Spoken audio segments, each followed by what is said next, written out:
Siria está aquí, a 8 horas de avión de España. Es la mitad de grande y su población se concentra aquí. ¿Por qué? Porque toda esta zona es un enorme desierto, pero un desierto muy importante.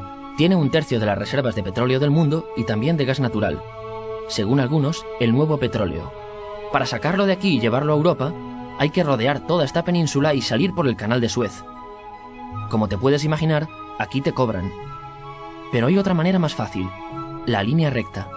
El que controle estas tuberías las puede abrir y cerrar, como un grifo. Si no pagas, no hay petróleo, ni gas. Esta región es increíble. La civilización en el planeta empieza en 3 sitios y este es uno de ellos. Mesopotamia, aquí. Sumer, que te sonará menos, pero es donde empieza todo, aquí también. ¿Recuerdas la Torre de Babel de la Biblia? La hicieron estos tíos. Egipto, aquí. Siempre ha sido un punto de contacto entre Oriente y Occidente, dando a Asia salida al Mediterráneo. Quizá por eso aquí nacen las principales religiones monoteístas, el judaísmo, el cristianismo y el islam. El islam es el último que llega y de hecho acoge a las 2 anteriores. Adán, Noé, Moisés, Jesucristo son considerados profetas islámicos. Bueno, al grano. Como la zona es brutal, todos han querido controlarla y siempre ha estado dentro de algún imperio. Los persas, los griegos, los romanos.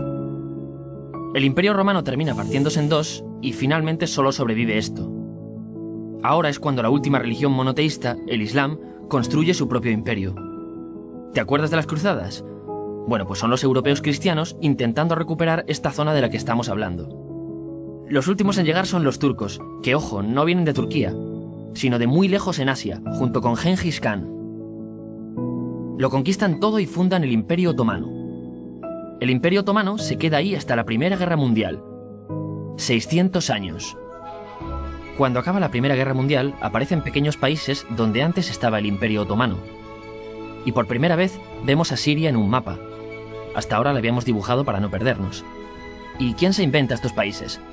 Bueno, lo que te voy a contar es alto secreto. O lo era en 1916.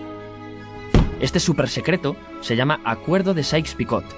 Los franceses y los ingleses no podían derrotar solos al Imperio Otomano. Solo podían si les apoyaba la gente que vivía dentro. En su mayoría, árabes. ¿Cómo se los ganaron? Pues les prometieron la Gran Arabia, un país solo para ellos. El único problema es que era un timo. Antes de seguir, recuerda una cosa. Los árabes son un pueblo, pero no una religión. O sea, un árabe puede ser musulmán, puede ser cristiano, y antes del Islam parece que hubo tribus árabes con tradiciones judías. Bueno, pues a los árabes no les dieron ese único país que les habían prometido. En su lugar, franceses y británicos crearon muchos países pequeños. Estos países, obviamente, no eran países de verdad, sino zonas bajo su control, con gobernantes puestos por ellos. Durante este tiempo hacen lo que quieren con la zona. Recuerda que hay petróleo. Siria, aunque no tiene grandes reservas, tiene fácil salida al mar. Y Francia, que es la que se ha quedado con Siria, se lo da a compañías extranjeras. Después de la Segunda Guerra Mundial, los europeos se van. En el caso de Siria, son echados a patadas. Pero antes de irse, crean otro estado, Israel.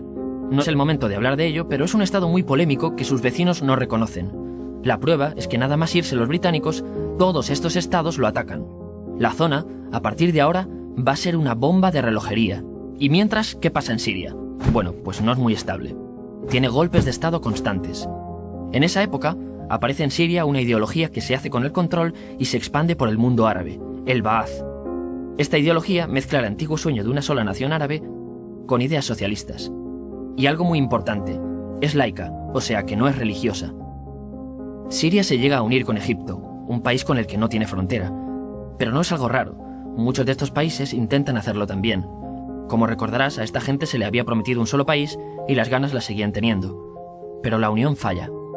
En este tiempo, Egipto les convence para nacionalizar el petróleo. En Siria, Al-Assad, el padre del Assad de ahora, se convierte en jefe del estado Ba'ath. En Irak, también Ba'ath, comienza a ganar fuerza Saddam Hussein. Las diferencias entre ambos países dividen a los partidos Ba'ath de otros países en pro-Siria o pro-Irak. Ahora ocurre la Guerra Fría. El mundo se divide en 2, o eres de Estados Unidos o de la Unión Soviética. Son años muy movidos en los que se pegan constantemente con Israel, invaden su vecino Líbano y comienza una oposición islamista al régimen Ba'ath de Assad. Los hermanos musulmanes. Vale, volvamos atrás un momento. Recuerdas que la mayoría de árabes eran musulmanes, ¿verdad? Bueno, pues dentro de los musulmanes hay 2 ramas fundamentales. Suníes, la mayoría, y chiíes. En el caso de Siria, a pesar de ser un estado laico, los gobernantes como Assad y los jefes militares eran chiíes, los cuales representan menos del 13%. En cambio, casi el 70% de la población es suní. Un dato curioso es que los cristianos son casi el 10%. Que los chiíes controlen el gobierno y ejército mosquea a la población suní, y ese sentimiento es aprovechado por los hermanos musulmanes, islamistas radicales suníes. Estos toman las armas en la ciudad de Hama, en contra del gobierno, y Assad acaba con la revuelta a costa de matar miles de civiles y encarcelar a mucha gente. En el año 2000, Assad padre muere, y le sucede Assad hijo. Ante las presiones, libera a muchos presos, trae internet y esperanzas de cambio. Hay un periodo de gran debate político y aparece la oposición. También vuelven los hermanos musulmanes. Los siguientes años son difíciles. Arrestan a la oposición. Y Bush incluye Siria en el eje del mal, y esto la aísla. Está mal visto negociar con Siria. Los kurdos, un pueblo que vive repartido por varios países de la zona, comienzan a protestar también. Hay represión y muertos. En 2011, te sonará esto, ocurre la Primavera Árabe. ¿Qué es esto? Bueno, es una protesta que se va propagando por todos los países árabes pidiendo más democracia. Como ves, el mundo árabe, a pesar de estar dividido en países, tiene tendencias generales. Cuando llega a Siria, Assad hijo termina usando el ejército y en los enfrentamientos mueren unas 1000 personas. Los enfrentamientos irán escalando hasta que se conviertan en guerra civil. No hay un momento exacto de inicio.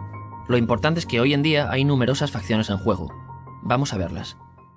Pero primero piensa en que todo está dividido entre chiíes, la minoría, y suníes, la mayoría. Chiíes, y además laicos, o sea, no religiosos, son el gobierno de Al-Assad.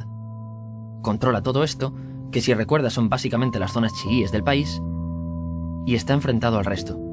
También mayoritariamente laico, pero suní, es el Ejército Libre de Siria, o FSA en inglés, junto con el Frente Islámico, que es religioso, y otros 70 y pico grupos más, forma una coalición que la prensa llama simplemente la oposición.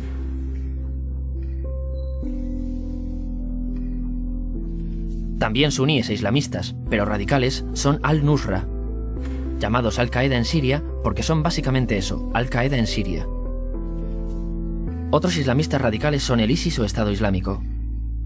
Salen de Al-Qaeda en Irak, controlan la mayor parte de Siria e Irak y se han hecho famosos por sus atrocidades. Su objetivo teórico impacta a muchos. Es un Estado Islámico a lo largo de Asia, África y Levante. Aunque a ti ya te suena, ¿verdad? En naranja tenemos al pueblo kurdo, que recordarás porque el presidente Al-Assad lo reprimió, al igual que gobiernos de países próximos también lo hacen. Ahora controlan militarmente esta zona. Antes de terminar, repasemos los apoyos internacionales a fecha de octubre de 2015. Las fuerzas de Al-Assad son apoyadas por Rusia, que ya tenía base militar en el país antes del conflicto, Irán y China. Todos son países de lo que Europa llama Oriente. En contra de Assad, apoyando a la llamada oposición, luchan Estados Unidos, Turquía, Francia, Gran Bretaña y Arabia Saudí. Podemos terminar con algunas conclusiones. Te advierto que esto ya es pura opinión. Si recapitulamos, vemos que la región es estratégica. Por su situación privilegiada, todos la quieren. Siria siempre ha estado bajo el paraguas de grandes imperios. Piensa que hace 100 años la actual Francia era Francia. Gran Bretaña era Gran Bretaña. Pero es que hace 200 también, y hace 300 también, y hace 400 también. En cambio, Siria solo es Siria desde hace menos de 100 años, y solo se gobierna a sí misma desde hace poco más de 50. Además, jamás decidieron sus fronteras, se las impusieron. Europa dividió Oriente Medio a su antojo para controlarlo, diseñando países sin tener en cuenta su población. Muchos historiadores dicen que todo pueblo tiene la necesidad de manejar su propio destino, pero estos ingredientes que hemos visto juegan en contra de proyectos como la Siria Ba'ath, que encima usa la represión para mantenerse. En última instancia, lo que producen es una guerra civil. En este contexto no es extraño que aparezcan actores que se alimenten de la desesperación, el sentimiento suní de opresión y la visión de Occidente como invasor. ISIS usa la identidad árabe y la mitología de antiguos imperios. Cuando quieras entender el presente, pregúntate, ¿y el pasado?